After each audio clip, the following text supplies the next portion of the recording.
What up world, my name is Matt and I make videos on how to think better, do better, and be better.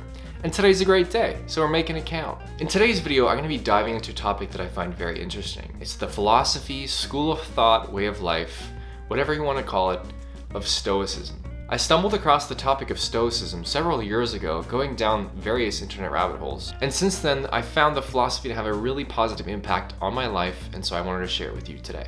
It provides a framework that influences my perspectives and outlook on life. It's kind of like a mind operating system, or at least a tool for that toolkit. Stoicism is an ancient Greek philosophy that has its roots in 3rd century BC, so it's old. It was originally called Zenoism after one of its founders, Zeno of Citium. They used to meet at this place called Stoa Poiko, or Painted Porch, to talk about their learnings and teachings related to the philosophy. However, Zenoism was later renamed Stoicism after the place where they gathered, Stoa Poiko. And that's how we know it today. There tends to be 4 influential people that come up when the topic of Stoicism is discussed. The first one is Zeno, who I just mentioned. And the next up is Lucius Seneca, just commonly called Seneca. Seneca's thoughts about Stoicism tend to resonate the most because he tends to have some of the most practical advice about topics like friendship or how to use your time appropriately. He was an advisor to a Roman emperor and also one of the richest men of that time. And up next we have Epictetus, who was born a slave to a wealthy household. But he was freed from slavery shortly after Emperor Nero's death, and then pursued a life teaching philosophy. And since then, he's become one of the most influential teachers about Stoic philosophy. And finally, we have Marcus Aurelius, who was a Roman emperor for 2 decades in one of its most influential times. And the cool thing about Marcus is that he would journal his thoughts. And we actually have his thoughts now in a book called Meditations. If you haven't read the book, it's got some of the most practical advice when it comes to the Stoic philosophy. Although there is no central text for Stoicism, there's no Bible, there's no one sort of holy book that encompasses all of the principles of the philosophy, there are themes that transcend through each individual's writings. And these themes come through in the form of principles. There are 5 key Stoic principles that I like to keep in mind for myself in daily life. The first one is remember what's in your control. A key component of Stoic philosophy is having an understanding what you can and can't control. Hint, you can't control nearly as much as you think. Marcus Aurelius said, "You have power over your mind, not outside events. Realize this and you will find strength." This doesn't mean you're helpless and shouldn't try, because you can actually influence things outside of your control. Focus in on the actions you can control for yourself and do your best with them. The results may not always be what you want, but at that point you have a choice on how you respond to that. And if you can keep in mind the parts of your life that are in your control, then I think you'll lead a happier life and you will avoid unwinnable battles with your mind. The second principle is to see reality for what it is. What is reality?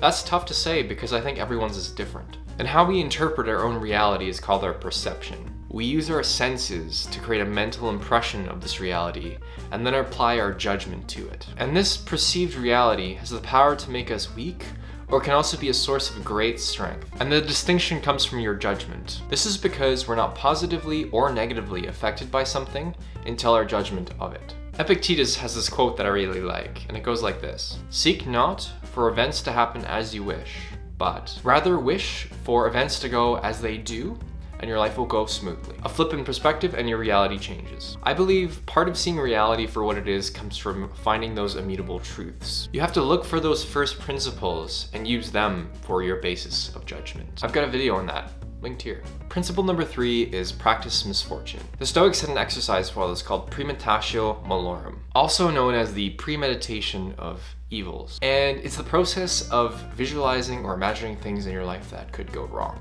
This includes negative things happening to people, places, objects, and whatever else you could be attached to in your life. By visualizing these scenarios, you can mentally prepare yourself for those negative outcomes should they happen. But this is different than worrying. I'll tell you why. Worrying tends to not be action-based. This exercise is about action. So as you visualize and go through these negative circumstances, you have to come up with different actions within your control that you are able to do to help prevent it or limit the damage. Again, I seem to be a quote guy, but there's this quote that I really like from Seneca, It is in times of security that the spirit should be preparing itself for difficult times. While fortune is bestowing favors on it, it is then time to strengthen against her rebuffs. I like the quote.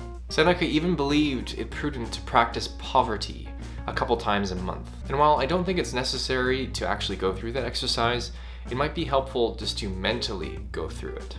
Misfortunes are a fact of life, and if you can mentally prepare yourself for them ahead of time, then I think you'll lead a more flourishing life. Principle number 4 is life is short. Meditate on your mortality. And I think the thought behind this principle is to humble yourself. It's a reminder that your heart's gonna beat a finite amount of times and then that will be it. I know that sounds kind of depressing, but the Stoics looked at the world through a more natural lens, and death is a natural part of life. And I think this is an example of another thought exercise that's helpful in giving you some perspectives, because it allows you to really think through what you're doing through the lens of, well, I've got a limited amount of time, so let's make it count. So the focus of this, to me anyways, isn't the focus on death, but it's a focus on life and making sure that you're getting the most out of it. And one of the best ways to do this, I think, which is a bit more happy, I guess, is to ask yourself the question, did I live well today? At the end of every day. And if you can keep answering yes, then you're on the right track. And principle number 5 is to practice your values to live a virtuous life. Courage, temperance, justice, wisdom. These are often referred to as the cardinal virtues of Stoic philosophy. It's believed that these virtues actually go back pre-Stoicism, even back beyond Socrates. Now, you will have your own set of values. You don't need to borrow these ones, although they're pretty good. But whatever your values are, they're the ones that you practice on autopilot every day, whether you consciously know it or not. You know what your virtues and your values are based on your actions. So remember them, examine them, and decide if they're helping you live a good life. To the Stoics, the highest good was living a virtuous life. So those right there are my 5 principles that I like to carry with me in my daily life. Stoicism is a great tool in the toolkit for thinking better. And if you'd like to learn more, I've got my article down below there, as well as a couple other resources that I found helpful and inspirational for this video. Be sure to subscribe. I post videos every 2 weeks on how to think better, do better, and be better. So thanks for tuning in, and as always, I appreciate you.